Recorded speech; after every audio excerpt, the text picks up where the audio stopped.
3 2 1ไป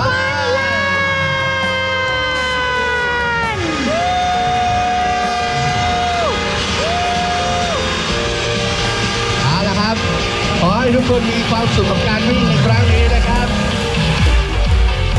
มีความสุขและสนุกไปด้วยกันญาติเรียนเชิญสปอนเซอร์ที่ไม่ได้ร่วมวิ่งในครั้งนี้ครับไม่ทราบอยู่ตรงไหนครับ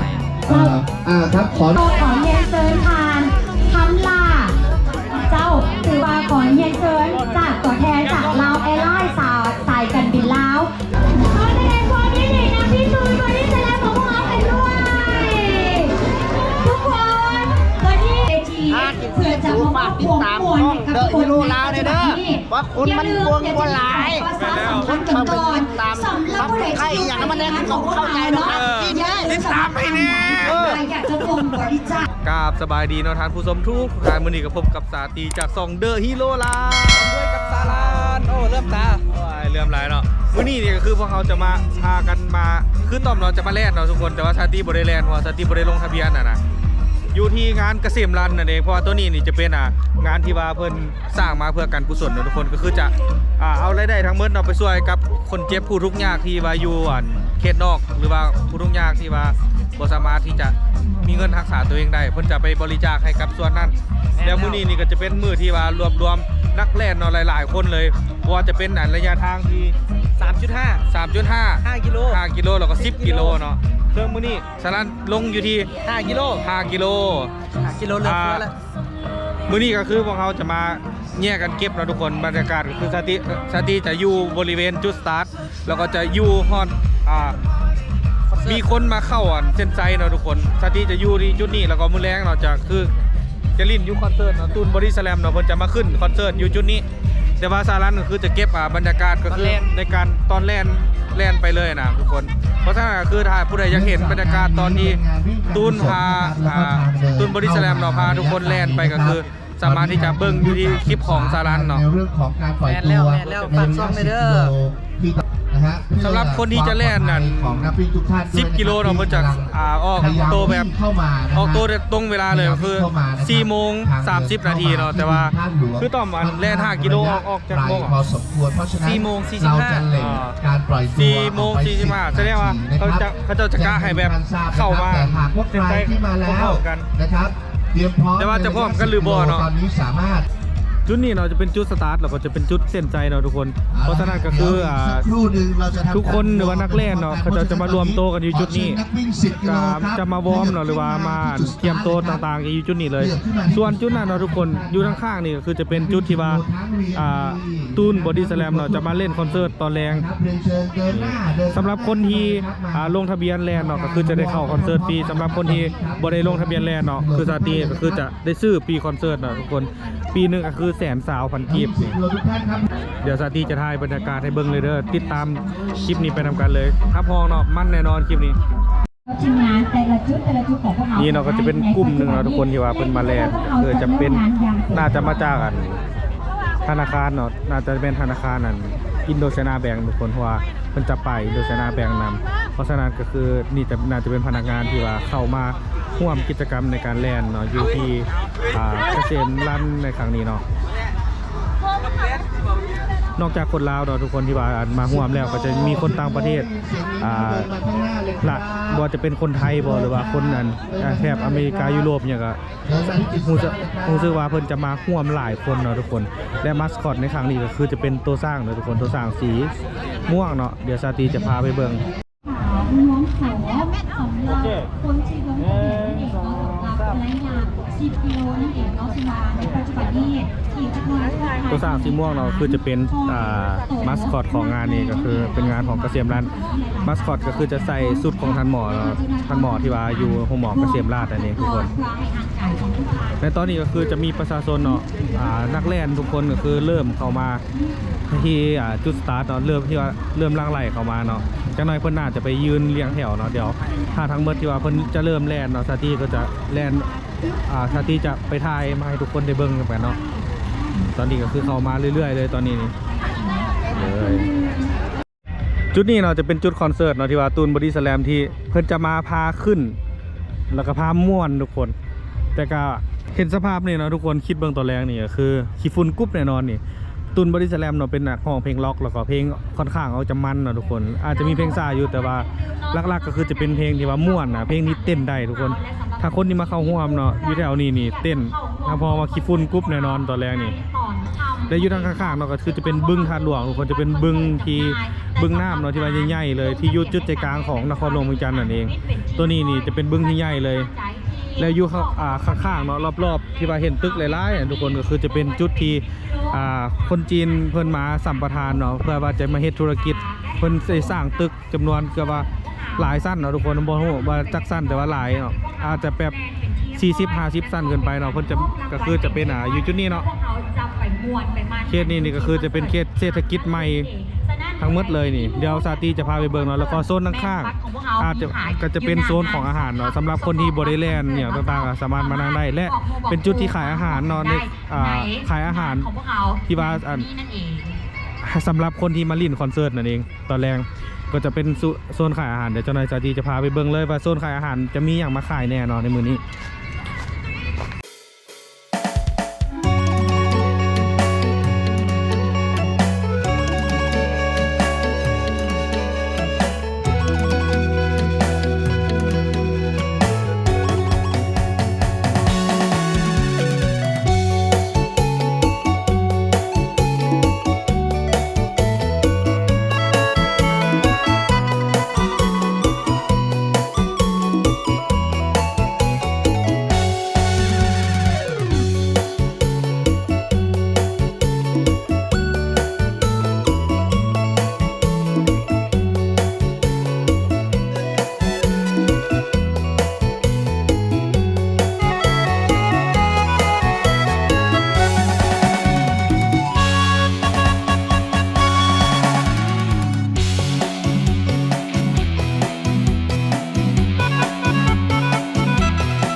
ในปัจจุบันนี้ของพวกเรานั่นเองเนาะในกิจกรรมสุขภาพของพวกเราในข้างนี้นั่นเองถือว่าโบมีเอียงมาขวางกั้นของพวกเรากันได้โบมันจะเป็นนักแลนจากทางประเทศไทยรวมถึงนักแลนจากทางประเทศลาวของพวกเราที่เข้าร่วมกิจกรรมนี้ไปน้ำกันนั่นเองซึ่งว่ากิจกรรมของพวกเราที่คุ้งหมอได้ตระหนักถึงความสำคัญของประชาชนทุกโซนซ่านั่นเองเนาะและที่สำคัญพวกเขาก็พร้อมแล้วที่จะเป็นผู้นำในด้านสาธารณสุขและการบริการที่มีมาตรฐานนั่นเองฉะนั้นพวกเขาก็ได้มีการคัดสรรทีมแพทย์ที่หลากหลายประสบการณ์และความสามารถเพื่อยกระดับมาตรฐานในการบริการด้านสาธารณสุขในปัจจุบันนี้อยู่ที่ในสปป.ลาวของพวกเรานั่นเองและที่สำคัญในงานครบรอบ1 ปีของทางเกษมราษฎร์ของพวกเราหรือว่าเกษมรันนั่นเองในปัจจุบันนี้พวกเรายังได้มีการจัดงานแลนเพื่อการกุศลซึ่งว่าพวกเราร่วมกับกระทรวงสาธารณสุขในสปป.ลาวซึ่งว่าพวกเราจะนำรายได้ไปช่วยเหลือหรือว่ามอบให้กับผู้ที่ป่วยที่ทุกข์ยากบ่มีกำลังแรงที่จะเข้ารักษาในสปป.ลาวของพวกเรานั่นเองจะได้ขอเสียงปรบมือดังๆอีกครั้งหนึ่ง ให้กับตัวเองนะฮะให้กับนักวิ่งที่มาร่วมการกุศลในครั้งนี้ด้วยนะครับนะฮะก็ถือว่าเจ้าในปัจจุบันนี้พวกเขาก็ถือว่ามีการฟ้องเป็นทีมห้อยแล้ว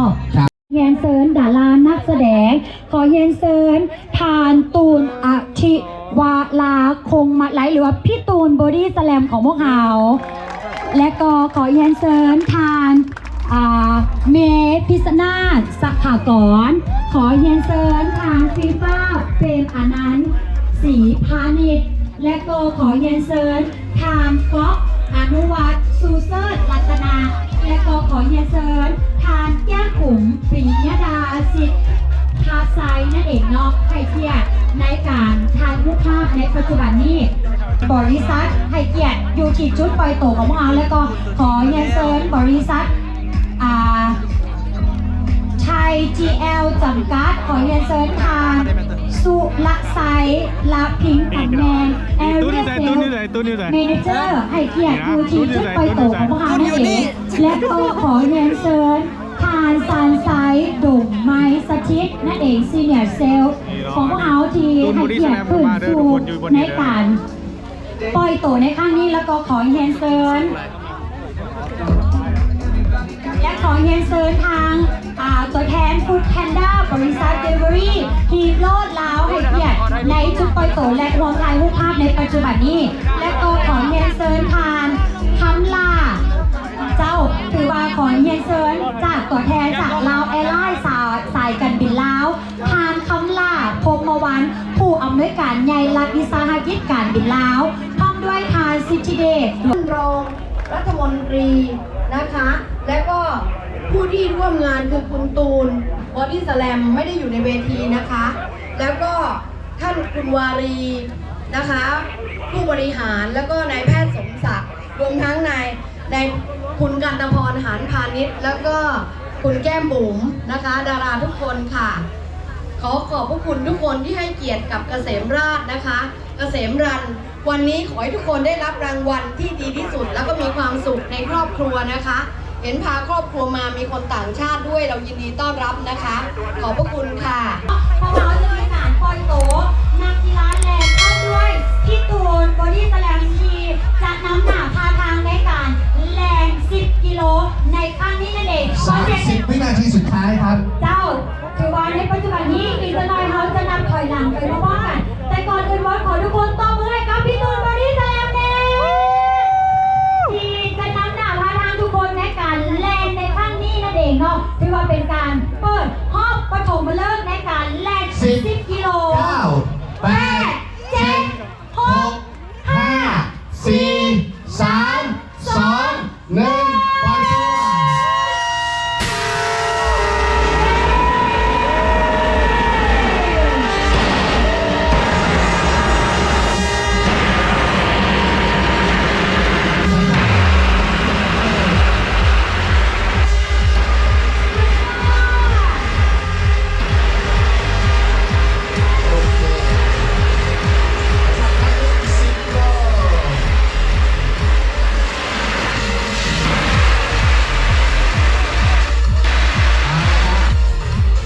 ปล่อยตัวไปแล้วสำหรับ 10 กิโลนะครับ เดี๋ยวอีก 15 นาทีเราจะปล่อยตัวนักวิ่งฟันลัน เจ้า ตอนนี้ขอเรียนเชิญนักวิ่งฟันลันเข้าสู่พื้นที่ แต่ตอนนี้เนาะนักแลน10 กิโลอ่ะสักถือว่าแลนออกไปแล้วทุกคนหลังจากที่แลนออกไปแล้วเนาะต่อไปก็จะเป็นนักแลน5 กิโลเนาะ5 กิโลนี่ก็คือจะเป็นนักแลนแบบฟันลันนะทุกคนเพื่อใช้คำว่าฟันลันคือแลนแบบลิ้นแลนหัวแหละทุกคน5 กิโลเนาะและซาลันซาแนลเนาะก็จะอยู่ในขบวนต่อไปนี่ก็คือนักแลน5 กิโลนั่นเองเดี๋ยวเขาจะมาติดตามกันตอนที่นักแลน5 กิโลออกจากสนามเนาะเดี๋ยวซาตี้จะให้เบิ้งกันการแลนเด้อทุกคนแต่ว่า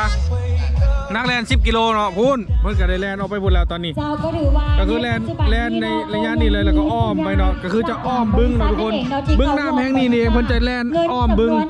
แลนไปแล้วก็เทิร์นครับแล้วก็แลนกลับไปที่ห้องหมอเกษมราษฎร์เนาะจากห้องหมอเกษมราษฎร์ก็จะอยู่จุดฟังนั่นทุกคนหลังจากที่แลนแล้วเพิ่นก็จะกลับมาแล้วก็มาสิ้นสุดอยู่ที่จุดนี้คือเก่าเนาะจุดฟินิชจุดเส้นชัยก็จะเป็นจุดนี้เดี๋ยวเขาจะให้เบิ่งเนาะว่า สำหรับใครที่กำลังดูไลฟ์อยู่นะครับไม่ว่าจะ เดี๋ยวจะให้เบิ่งเนาะทุกคนว่าคนนี้เข้าเส้นชัยคนทำอิฐแมนไผ คนนะครับที่กำลัง แล้ว โทรศัพท์มือถือไลฟ์อยู่ แต่ละจุดเลยเนาะคนนี้เขาเห็นแล้วเนาะว่าคนออกคนทำอิฐแมนไผเดี๋ยวเขาจะเบิ่งว่าคนนี้ สามารถเปิดรับบริจาค เส้นชัยคนทำอิฐแมนไผเดี๋ยวเขาจะติดตามไปเบิ่งนำกันเลยเด้อ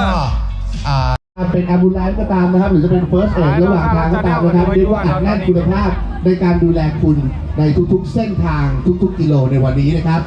เจ้าก็ถือว่าอีกจังเลยเดี๋ยวเขาจะมีการเข้าดาวหรือว่านับถอยหลังในการปล่อยโตนั่นเองเนาะสำหรับผู้ลงทะเบียนสำหรับห้องฟันลันนั่นเองเนาะ ครับ แล้วก็เดี๋ยววิ่งเสร็จเบาๆ3 กิโล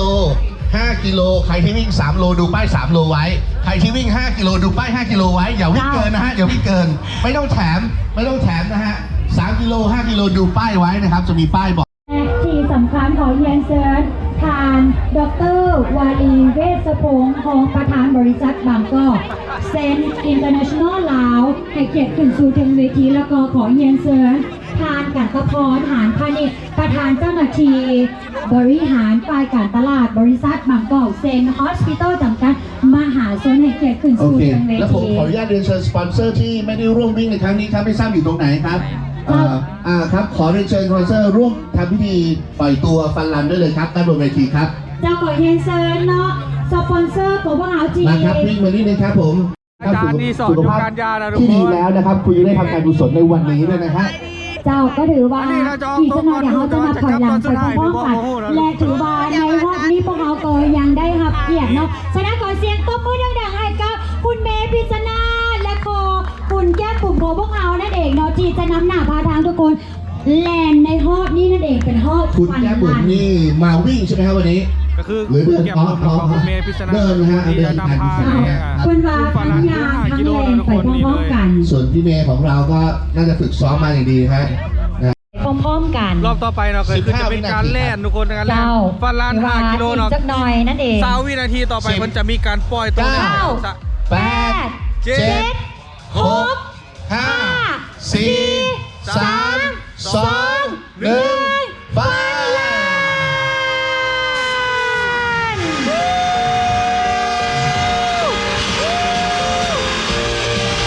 เอาละครับ ขอให้ทุกคนมีความสุขกับการวิ่งในครั้งนี้นะครับ มีความสุขและสนุกไปด้วยกัน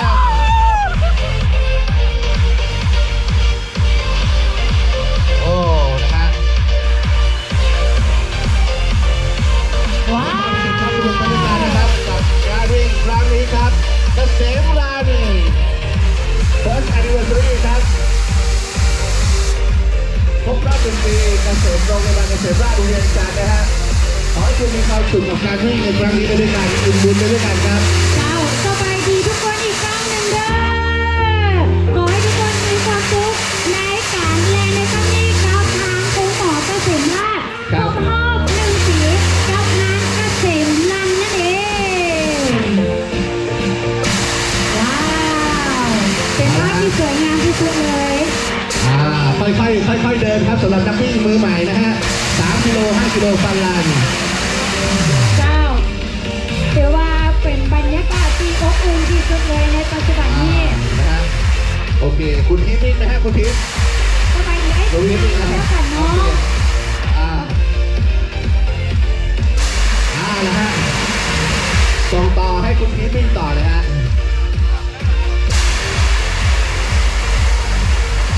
เจ้าถือว่าในปัจจุบันนี้ ท่านรัฐมนตรีวิ่งนะฮะ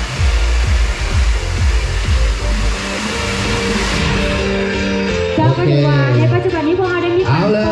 ตัวเป็นห้องฟันรันนั่นเองเนาะ ครับ ขอให้สนุกกับการวิ่งนะครับในครั้งนี้นะครับ เจ้า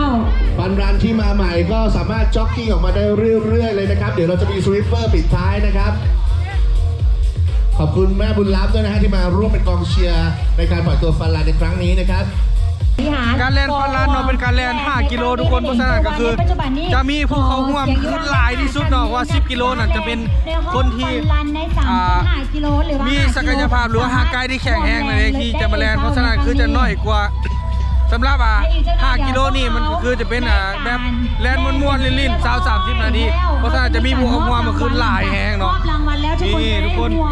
เบิ่งนี่ตั้งแต่แถวอยู่นี่นะทุกคนจนฮอดพูนแถวอยู่พูนเลยกล้องโกโปรมันซุ่มบ่ได้นะทุกคนบ่แน่ใจว่าจะเห็นบ่นี่ฮอดพูนเลยแถวยาวแฮงเนาะคนร่วมน่าจะแม่น5 กิโลนี่จะเป็น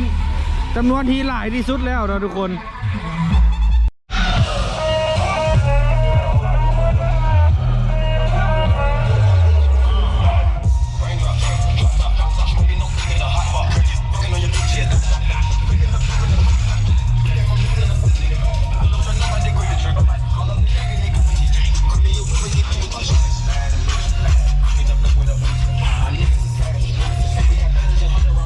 จุดที่ซาตีอยู่ตอนนี้เนาะคือจะเป็นจุดบึงนาหลวงนี่บึงนาหลวงคือจะเป็นจุดที่มีเป็นบึงที่ใหญ่กว่าหลายทุกคนถ้าเทียบอยู่ในนครหลวงอีจันทร์คือบึงตัวนี้น่าจะเป็นบึงที่ใหญ่ที่สุดแล้วตอนนี้นี่แล้วเนาะเสียงดังนี่เข้ามานี่ก็คือจะเป็นเสียงจากคอนเสิร์ตนะทุกคนนี่ทำไมคอนเสิร์ตเพิ่นจะเฮ็ดตอนแรกอยู่นี่เนาะเพราะฉะนั้นซาตียืนอยู่นี่ก็เลยมีเสียงที่ว่าดังหลายเนาะ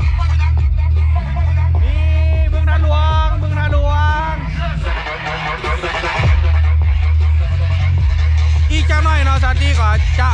ให้เบิ่งเนาะว่าผู้ใดขึ้นเข้าเส้นไซเป็นคนนำอิดเนาะเพราะฉะนั้นเหมือนไปแลนแล้วเพิ่นเก็บบรรยากาศตอนแลนเพราะฉะนั้นซาตี้จะเก็บบรรยากาศตอนนี้ทุกคนเข้าเส้นไซถ้าผู้ใดอยากเห็นบรรยากาศตอนแลนเนาะก็คือว่าเข้าไปเบิ่งของคลิปของซาลันได้เนาะ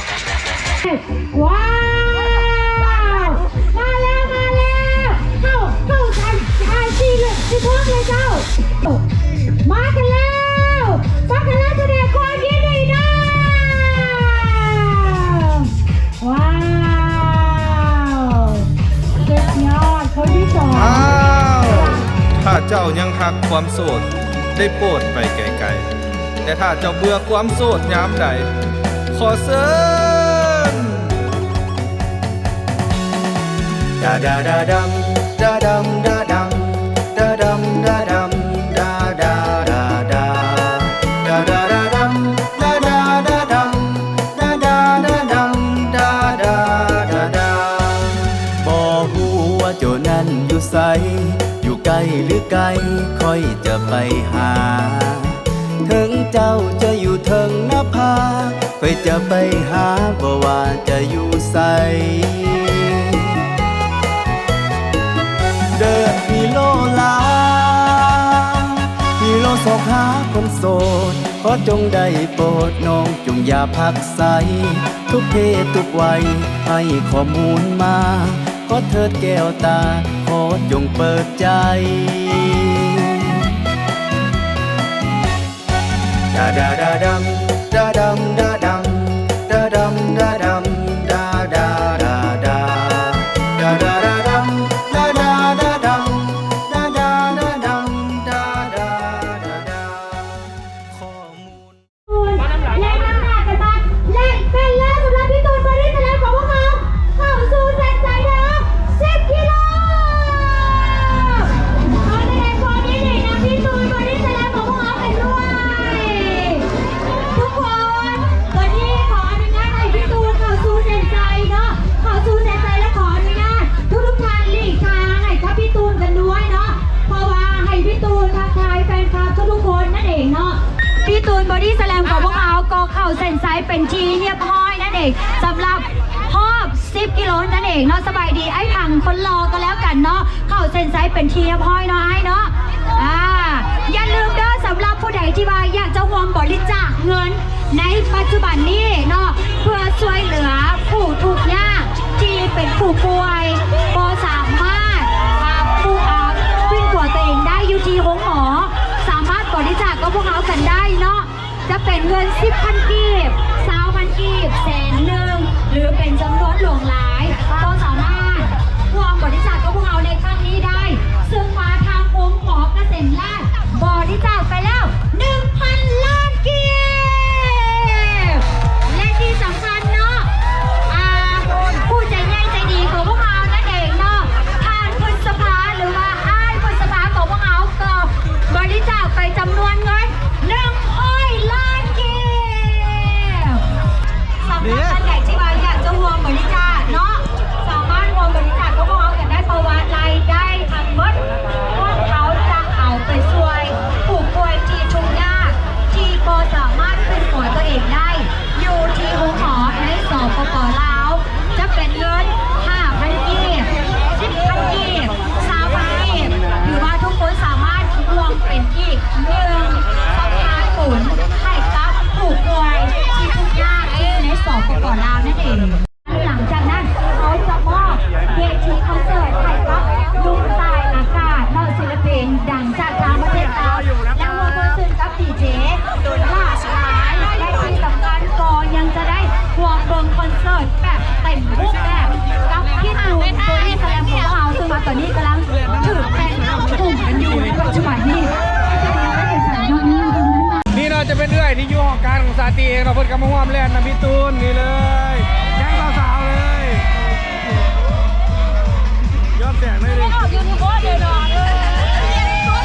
ซเนียเนี่ยโอเคนะตอนนี้นี่ก็เขากระซิบปิด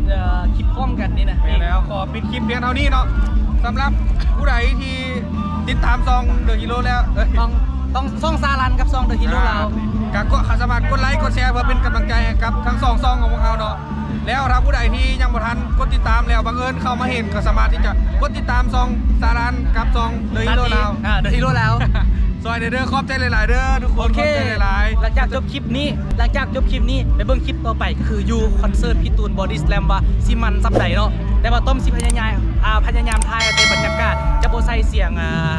ใช่ว่าจะได้มาเสียงเพลงที่ว่าเราห้องเนาะเพราะมันจะติดลิขสิทธิ์ต้องบอกตั้งแต่คลิปนี้ไปเลย อาจจะเห็นนิดๆแต่ว่าจะเห็นสภาพรวมของคอนเสิร์ตแล้วก็จะเห็นสาวๆผู้เบาเนี่ยที่ว่าเขาจะมาคอนเสิร์ตเดี๋ยวจะถ่ายเก็บบรรยากาศให้ทุกคนได้เบิ่งกัน โอเค ติดตามใน EP ต่อไปเลย บ๊ายบาย บ๊ายบายขอบใจหลายบ๊ายบาย